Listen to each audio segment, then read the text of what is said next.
ம். விஸ்வாமித்ர மகரிஷி நமோ நமக. நீர் வினவிய பிரம்மஹத்தியானது ஏன் வந்தது அப்பெண்மணிக்கு? எதற்காக வந்தது என்று தெரியுமா? கூறினார்களா ஏன் என்று? தெரியல. ஏன் செய்தார்கள்? அவர்களின் தொழில் என்ன? இப்போதைக்கு அவங்க இதுல வங்கியில வேலை பார்த்துக்கிட்டு இருக்காங்க.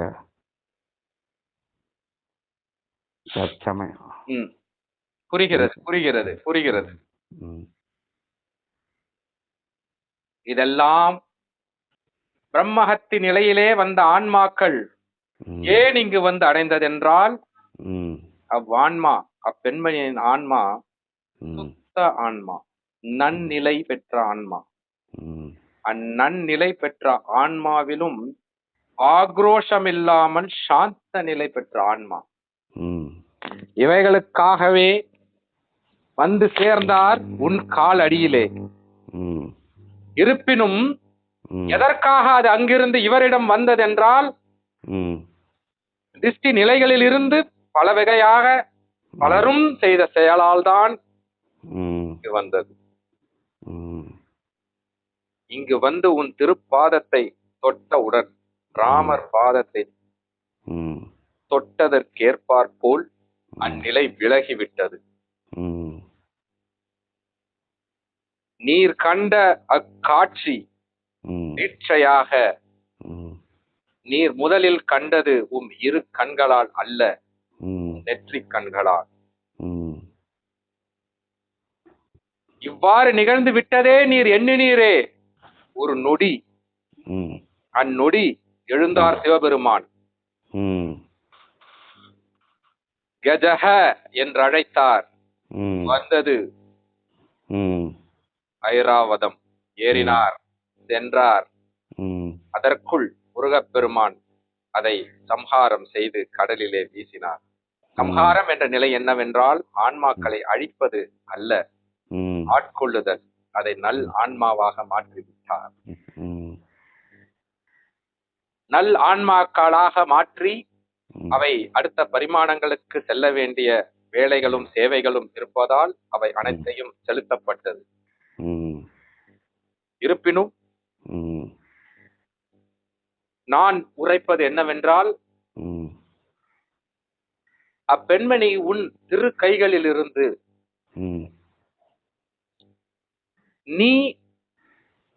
நீர் அங்கு வைக்கப்பட்டு பூஜையிலே வைத்து தாரை வார்த்த ஒரு சிகப்பு கயிற்றை 1 மாத காலம் கையிலே கட்டி இருந்தால் இந்நிலை என்றுமே வராது. அதற்கு பிறகு கட்டக்கூடாதா என்பதில்லை. உன் திருக்கரங்களால் பெறப்பட்டது கேடயம் போல் பணியாற்றும் என்பதே உண்மை. அந்நிலை வரவே வராது. அச்சிகப்பு நிற கயிற்றை அகத்திய பெருமானின் விபூதியிலே தடவி அவற்றை அவருக்கு அளித்து ஆசீர்வதித்து திருநீற்று சாம்பலை அவர் கரங்களிலே இட்டு நித்தம் நித்தம் தலையிலே நெற்றியிலும் வைத்து அவ்வாறு சொல்லும் பொழுது இந்நிலை என்பது அவருக்கு எப்பொழுதும் வரா நிலையாகவும், அனுகிரக நிலைகள் கூடி அவரின் வாழ்க்கையிலே சிறந்து விளங்கக்கூடிய நிலைகளாகவும், அனைத்தையும் தான் எண்ணிய பொழுதிலே பெறக்கூடிய நிலைகளாகவும், அவர் கண்ட பொழுதே அனைத்தும் நடந்து நிகழ்ந்தேறி நிற்கக்கூடிய நிலைகளாகவும் அவர் அனைத்தையும் பெறுவார் என்பதும் இந்நிலை. இதை ஏனென்றால் பூஜை நிலைகளிலிருந்து நீ தாரை பார்க்கும் அந்நூலானது, நூல் என்று நான் கூறுவது கயரானது, சிகப்பு கயரானது. நீர் 11,000 யுகங்களாக பெற்ற தவத்தினாலும் சிவபெருமானாக நீர் மாறி நிற்கும் அச்சணத்தினாலும் கொடுக்க பெற்றதால், பிரபஞ்சத்தையே உருவாக்கியவன் கொடுக்கும் நிலையாக, பிரபஞ்ச நாயகனே கொடுக்கும் நிலையாக, எவ்வாறு அன்னை ஒரு குழந்தையை காப்பாற்றுவதற்காக தன்னையே கொடுப்போலோ அந்நிலையில் நீர் கொடுப்பதாக அது பெறப்பட்டு அக்குழந்தைக்கு அனைத்துமே இனி ம் மேல் நோக்கு நிலைகளாகவே அமையப்பெறும் என்பதையும் விஸ்வாமித்திரன் இந்நிலைகளே ஆசியாக அப்பெண்மணிக்கு அளித்து, ம் இதற்கு மேல் இதற்கான உள்நிலைகள் வேண்டுமென்றால் பதிவிடா நிலையிலே எம்மை அழைக்குமாறு உரைத்து, ம் ஏன் நிகழ்ந்தது, எதற்காக நிகழ்ந்தது, எதனால் நிகழ்ந்தது என்பதை இப்போது பதிவிலே பதிவிட வேண்டாம் என்பதையும் பகிர்ந்து, ம் இவ்வாங்கில புத்தாண்டு மலர்ந்து சிவமகா வாழை சித்த சபையை எண்ணியும் நினைத்தும் நினைந்தும் இருந்த இடத்திலேயே ஒரு க்ஷணம் நினைத்த பொழுதும் அனைத்து நிலைகளையும் ஆசிகளாக வழங்கக்கூடிய தர்மவான்களாக, தர்ம நிலைகளாக, தர்ம பிரபஞ்சமாக, தர்ம யுகமாக, தர்மத்தையே உடலிலே கொண்ட அனைத்து நிலைகளாக இருக்கக்கூடிய வாழை சித்தரின் அருளை அவரிடமிருந்து பெற்று, யாம் பெற்ற புண்ணியங்கள் அனைத்தையும் அதிலே கலந்து அகத்திய பெருமானின் அருளையும் பெற்று, இங்கு அமர்ந்திருக்கும் அனைத்து நிலை சீடர்களுக்கும், முதல் நிலை, இடைநிலை, கடைநிலை, நினைப்பவர்கள், வருபவர்கள், வரவேண்டும் என்று நினைப்பவர்களுக்கும்,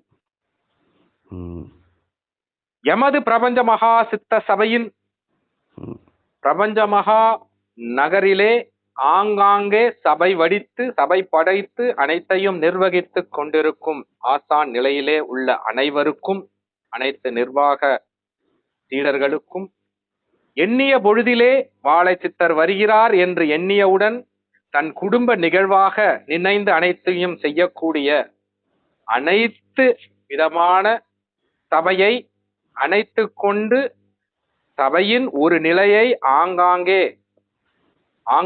கொடிமரங்களைப் போல் ஊர்ஜிதமாக ஆங்காங்கே வைத்து நடத்தி கொண்டிருக்கும் அனைத்து சபை ஆசான்களுக்கும், அனைத்து நிலைகளையும் பெற்றிருந்த பொழுதும் இல்லறத்திற்கு பின் துறவரம் என்று கூறிய நிலையை கடந்து இல்லறத்துடன் துறவரம் என்ற நிலையை புகுட்டிய பிரபஞ்ச மகா வாழை சித்த சபையை நம்பி எண்ணி நினைந்து வந்த அனைத்து பெண்மணிகளுக்கும், எனது குழந்தைகளுக்கும், அனைவருக்கும் வாழை சித்தரின் இயல்பு நிலையாக வாழக்கூடிய தருணத்திலே இருக்கக்கூடிய அவருடைய மழலையருக்கும், அவருடைய துணைவியாருக்கும், அவரை சார்ந்திட்ட அவருக்கு நல்லதென்று எண்ணிய ஒவ்வொரு ஆன்மாக்களுக்கும் விஸ்வாமித்திரன் பெற்ற தவ பலன்களையெல்லாம் நல் ஆசிகளாக பகிர்ந்து அனைவருக்கும் நன்மை பயக்கும் விதமாக ஜனித்த இவ்வாங்கில புத்தாண்டு அமையும் என்பதையும் ஊர்ஜிதமாக உரைத்து, அனைவரும் வாருங்கள் பிரபஞ்ச மகா வாழை சித்த சபைக்கு, அனைத்தையும் பெற்று செல்லுங்கள் என்பது எப்பொழுதும் நான் உரைப்பதுதான். அதை மனதிலே நினைந்து அனைவரும் நல் யுகம் மாற்றம் நிகழ்ந்தேறிவிட்டது, இவ்யுகம் மாற்றத்தை கொண்டு அனைவருக்கும் நல் யுகம் மாற்றத்தை கொண்டு சேர்க்க வேண்டும் என்ற நிலையிலே அனைத்தையும் பெற்று பகிர்ந்து அனைவருக்கும் தெரியப்படுத்துங்கள் என்பதை உரைத்து உன் சீடனை விடுத்து அமர்கிறேன். விஸ்வாமித்ரன். விஸ்வாமித்ராய நமோ நமக. விஸ்வாமித்ர மகரிஷியே நமோ நமக.